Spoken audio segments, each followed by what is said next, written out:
Hello guys, ഞാൻ ഇന്ന് എൻ്റെ വീട്ടിൽ എന്തൊക്കെ ചെടിയാണ് നട്ടിട്ടുള്ളതെന്ന് നിങ്ങളെ ഞാൻ കാണിച്ചു തരാം. ഇവിടെ ഒരു കത്തിരിക്ക ചെടി വെച്ചിട്ടുണ്ട്. അപ്പോൾ അതിൽ കത്തിരിക്കായൊക്കെ വന്നിട്ടുണ്ട്. അപ്പോൾ അതൊക്കെ മൂത്ത് പോകും. അപ്പോൾ അതിന് മുന്നേ മൂത്ത കത്തിരിക്കായൊക്കെ പറിച്ചെടുക്കാം നമുക്ക്. ഈ കത്തിരിക്ക ചെടി എൻ്റെ ഉമ്മ തന്നതാണ് എനിക്ക്. ഇതൊരു 3 കൊല്ലമൊക്കെ നിൽക്കുമെന്നാണ് പറയണത്. പക്ഷെ നല്ല കായും ഉണ്ടാവുന്നുണ്ട് കേട്ടോ. അത്യാവശ്യം കത്തിരിക്കായൊക്കെ നമുക്ക് വീട്ടിൽ തന്നെ കിട്ടുന്നുണ്ട്. കത്തിരിക്കയുടെ ഈ ചെടി മാത്രമല്ല, വേറെ തരത്തിലുള്ള കത്തിരിക്കയുടെ ചെടിയും കൂടി ഇവിടെ ഉണ്ട്. അങ്ങനെ അതിലുണ്ടായിരുന്ന മൂത്ത കത്തിരിക്കായൊക്കെ ഞാൻ പറിച്ചെടുത്തു. കത്തിരിക്ക ചെടിയിൽ നിറയെ പൂവും ഉണ്ട്, നിറയെ കായ്ക്കണുണ്ട് കേട്ടോ. ഇനി അതുപോലെ വേറെ ഒരു കത്തിരിക്ക ചെടിയാണ് ഞാൻ കാണിച്ചു തരുന്നത്. അതിലും ഒരു കത്തിരിക്കായും മൂത്തിട്ടുണ്ട്. അപ്പോൾ അതും നമുക്ക് പറിച്ചെടുക്കാം. ഇത് ലൈൽത്താത്തയുടെ ഒരു ഫ്രണ്ട് കൊടുത്തതാണ് ഈ കത്തിരിക്ക ചെടി. അങ്ങനെ അതും പറിച്ചെടുത്തു. അപ്പോൾ ഒരു ദിവസം കറി വെക്കാനൊക്കെ നമുക്ക് അത്യാവശ്യം കിട്ടും. ഇതാണ് ഞാൻ ചെടിയിൽ നിന്ന് പറിച്ചെടുത്ത കത്തിരിക്ക. ഇവിടെ പിന്നെ അത്യാവശ്യം പച്ചക്കറി ചെടികളൊക്കെ ഞങ്ങൾ വെച്ച് പിടിപ്പിക്കാറുണ്ട്. കത്തിരിക്ക ചെടിയുടെ താഴെയായിട്ടാണ് വാഴ കുഴിച്ചിട്ടിട്ടുള്ളത്. അപ്പോൾ അത് മുളച്ച് കുറച്ച് വലുതായിട്ടുണ്ട്. അപ്പം അതിൻ്റെ ചുവട്ടിൽ തന്നെ ഒരു കത്തിരിക്കായി പഴുത്തതുണ്ടായിരുന്നു. അപ്പോൾ അതും പൊട്ടിച്ചിട്ടതാണ്. അതിൻ്റെ മുള വന്നതാണ് ആ നിറയെ കാണുന്നത്. വെയിൽത്താത്ത ചെയ്ത പണിയാണ്. അതിൻ്റെ ചുവട്ടിൽ കൊണ്ടുപോയി പൈനാപ്പിളിൻ്റെ ഇതൊക്കെ കൊണ്ടുപോയി കുഴിച്ചിടൽ. കത്തിരിക്ക ചെടിയുടെ അടുത്ത് തന്നെ ആയിട്ട് ഒരു പടവലങ്ങയുടെ വള്ളിയുണ്ട്. അതിൻ്റെ തൊട്ടടുത്തായിട്ട് തന്നെ ഒരു മുളക് ചെടിയുണ്ട്.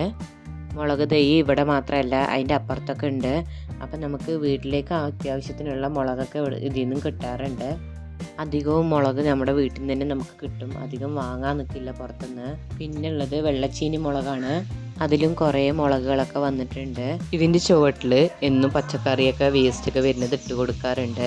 അതുകൊണ്ട് തന്നെ പച്ചമുളകും കത്തിരിക്കായൊക്കെ നന്നായി ഉണ്ടാവുന്നുണ്ട് കേട്ടോ. അതിൻ്റെ താഴെ തന്നെ 2-3 വെള്ളച്ചീനി മുളകിൻ്റെ തൈ തന്നെ വന്നിട്ടുണ്ട്. എന്നും വെള്ളം അതിൽ നിൽക്കാൻ വേണ്ടി ചുറ്റും ചകിരിയൊക്കെ വെച്ച് കൊടുത്തിട്ടുണ്ട്. പിന്നെ ഇവിടെ പലതരത്തിലുള്ള വാഴകളുണ്ട്. ഈ വാഴ സ്വന്തം വാഴക്കയുടെയാണ്. ഇതിൽ വാഴക്കൊല വന്നിട്ടുണ്ട്. ഇതിൽ മുന്നും ഇതേപോലെ വാഴക്കൊലയൊക്കെ വന്നിട്ടുണ്ടായിരുന്നതാണ്. ആ കൊല പകുതി മൂപ്പാകുമ്പോഴേക്കും പഴുത്തു പോയി. അന്ന് ഞങ്ങൾ ഒരുപാട് വെള്ളമൊക്കെ ഒഴിച്ച് നോക്കി. അതുകൊണ്ടായിരിക്കും അതൊക്കെ പഴുത്തു പോയത്. ഇപ്രാവശ്യം ഞങ്ങൾ വെള്ളമൊന്നും തീരെ ഒഴിച്ചിട്ടില്ല. വെള്ളം ഒഴിച്ചു കൊടുക്കാതിരുന്നാലേ എങ്ങനെ വരുന്നുള്ളത് നോക്കാം. പിന്നെ ഈ വാഴ റോബസ്റ്റ് പഴത്തിൻ്റെ വാഴയാണ്.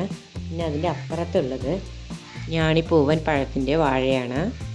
പിന്നെ കുറേ പൂളത്തറിയൊക്കെ ഇവിടെ കുത്തിയിട്ടിട്ടുണ്ട്. അപ്പോൾ ഇതൊക്കെ നട്ടത് ഇക്കയാണ്. പൂളത്തറിയുടെ താഴ്ഭാഗം കണ്ടില്ലേ, നന്നായി വെണ്ടി നിൽക്കുന്നത്. അതിൽ കിഴങ്ങുണ്ട്, കിഴങ്ങൊക്കെ ആയിട്ടുണ്ട് അതിൽ. പിന്നെ ഈ ഭാഗത്തുള്ളത് പിന്നെ വേറൊരു തരം കത്തിരിക്കായാണുള്ളത്. അതിൻ്റെ ചുവട് ഭാഗവും ഇതേപോലെ ചകിരിയൊക്കെ വെച്ച് പച്ചക്കറി വേസ്റ്റൊക്കെ ഇട്ട് കൊടുത്തിട്ടാണ് വെച്ചിട്ടുള്ളത്. പൂളത്തറിയൊക്കെ ഇന്ന ഭാഗത്തു നിന്നൊന്നുമില്ല, കിട്ടിയ ഭാഗത്തൊക്കെയാണ് കുത്തിയിട്ടിട്ടുള്ളത്. പിന്നെ ഇതിൻ്റെ ഇടയിൽ കൂടെയൊക്കെ ഓരോ തെങ്ങും തൈയും വാങ്ങി വെച്ചിട്ടുണ്ട്.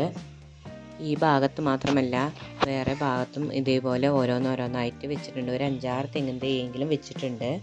ഈ തെങ്ങും തൈയിൻ്റെ തൊട്ടപ്പുറത്തായിട്ട് തന്നെ വേറെയും പൂളത്തറികൾ വെച്ചിട്ടുണ്ട്. അതിൻ്റെ ചുവടും നന്നായി വെണ്ടിട്ടുണ്ട്. അതിലും കിഴങ്ങ് ഇറങ്ങിയിട്ടുണ്ട്. അതുകൊണ്ടാണ് ഇങ്ങനെ വിണ്ട് നിൽക്കുന്നത്.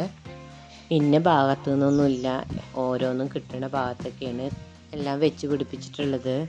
പിന്നെ തെങ്ങിൻ തൈയിൻ്റെ ചുവട്ടിലായിട്ട് തന്നെ ഒരു കറിവേപ്പില തൈ വെച്ചിട്ടുണ്ട്. ഇത് വേറൊരു തെങ്ങിൻ തൈയാണ്.